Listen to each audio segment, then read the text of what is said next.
안녕하세요. 우리 불바보의 시청자 여러분. 오늘도 여러분들과 신신명 함께 공부하도록 하겠습니다. 교재 55번 개송입니다.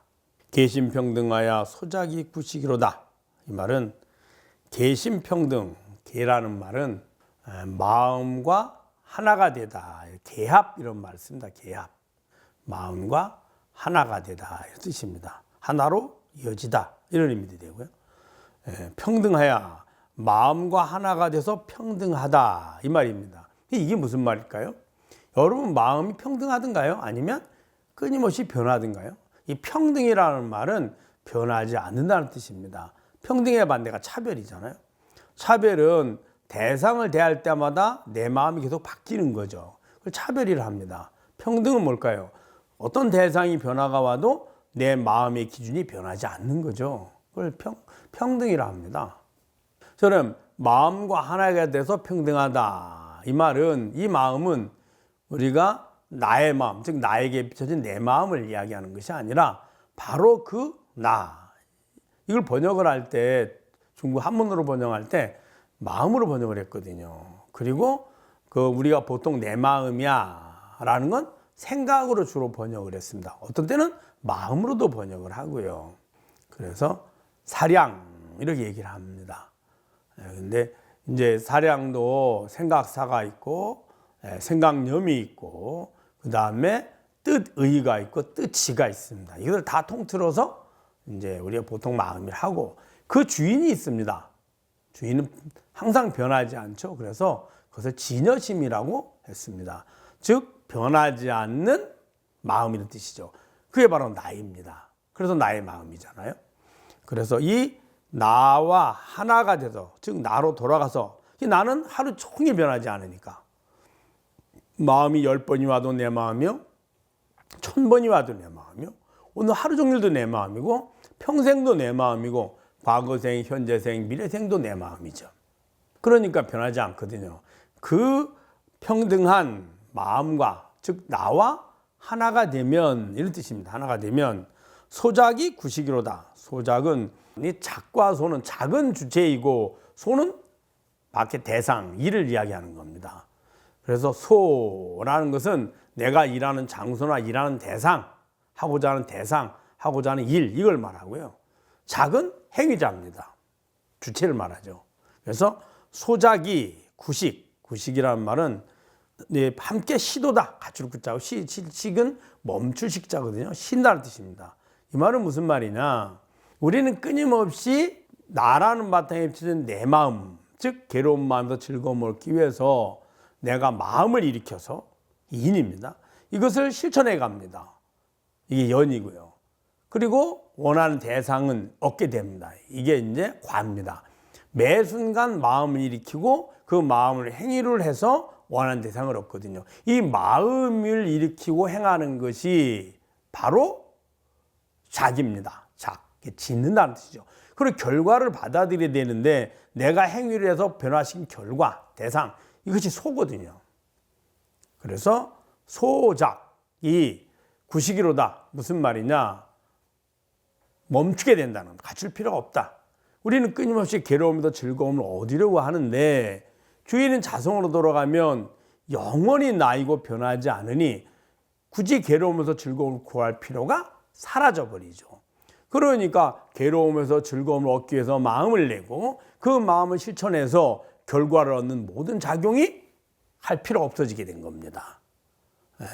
그래서 여기서 소작이 구시기로다. 내가 즐거움을 얻기 위해서 마음을 일으키고 그 마음을 행위를 통해서 대상을 얻는 것이 할 필요가 없다. 이런 의미입니다.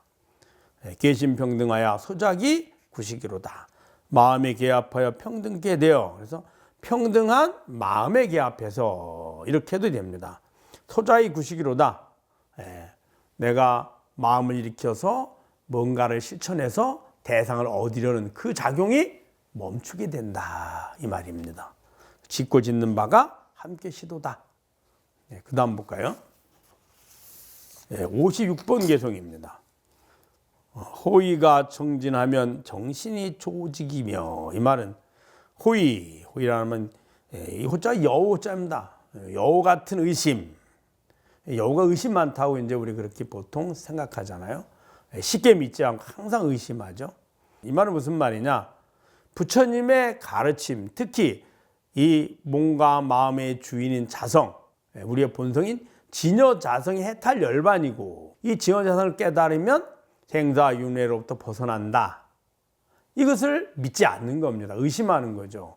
나는 중생이고 나는 생사윤회를 하는데 어떻게 내가 부처일까라고 믿지 않는 거죠. 왜냐하면 모르기 때문이에요. 그래서 부처님의 가르침이나 조사 스님의 말씀에 따라서 내게 몸과 마음의 주인은 있죠. 즉 변하지 않는 자성은 항상 존재하는데 우리는 그것을 모르고 나에게 비춰진 내 마음을 나로 집착하게 되고 나로 착각하게 됩니다. 그리고는 그 마음을 원하는 마음을 얻기 위해서 내 몸을 집착하게 된 거죠. 몸과 마음을 나로 여기는 걸 아상이라고 합니다. 아집이라고도 하고요. 그래서 아상과 아집의 주인인 나를 깨닫으면 그 의심하는 것, 내가 어디 있어? 내가 진짜 있을까? 라고 의심하는 게 이제 호의입니다. 믿지 않는 거죠. 그런 의심이 정진, 다해서, 의심이 다해서, 진은 다할 진짜거든요. 다해서 맑아지면 마음이 고요해지고 구하는 마음이 다 사라지는 거죠. 맑아지면 정신, 즉 자성에 개합하면 이런 의미입니다. 정신이 바른 믿음이 조직이로다. 조는 고를 조, 직, 직접적인 직저죠. 자, 이 말은 무슨 말이냐면 우리는 대상이나 사물을 볼 때 내 마음을 일으키고 마음을 행위를 통해서 이제 하고 그 다음에 결과를 얻게 되는데 항상 나라는 바탕에 내 마음을 통해서 마음을 일으킵니다. 그리고는 그 마음을 언어나 행위, 몸을 통해서 실천해 가죠. 그리고 결과를 얻는 거죠. 즉 나의 본성이 그대로 드러나는 것이 아니라 항상 마음이라는 그걸 업식이라 하거든요. 업식의 단계를 거쳐서 왜곡되게 우리는 받아들이고 그 왜곡된 받아들임을 통해서 분별하고 분별해서 선택하고 선택해서 실천하게 됩니다. 즉 우리의 본래 자성인 내가 그대로 드러나 있지 않습니다. 그런데 자성을 딱 깨달으면 마음의 단계가 즉 괴로움으로도 즐거움을 구하는 마음이 필요 없다는 것을 알고 모든 마음을 우리가 어떤 마음을 구해도 나하고는 관계가 없거든요. 그러니까 마음을 구하는 것 그 자체를 내려놓게 되고 자성으로 돌아가거든요. 그러면 일체처 일체시에 자성이 그대로 드러나는 것을 조직, 두루두루 직접 자성이 드러난다 이런 의미입니다. 그래서 호의가 진정하면 정신이 조직이다. 여우 같은 의심이 다하여 맑아지면 바른 믿음이 골고루 드러난다. 즉 여기서 바른 믿음이란 진여자성의 그 모습이 그대로 일체처 일체시에 항상 드러난다 이런 의미입니다. 여러분 잘 아셨죠? 여러 번 읽어보시고 또 주위에도 공유를 많이 부탁드리도록 하겠습니다.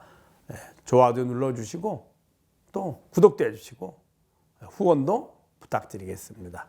감사합니다.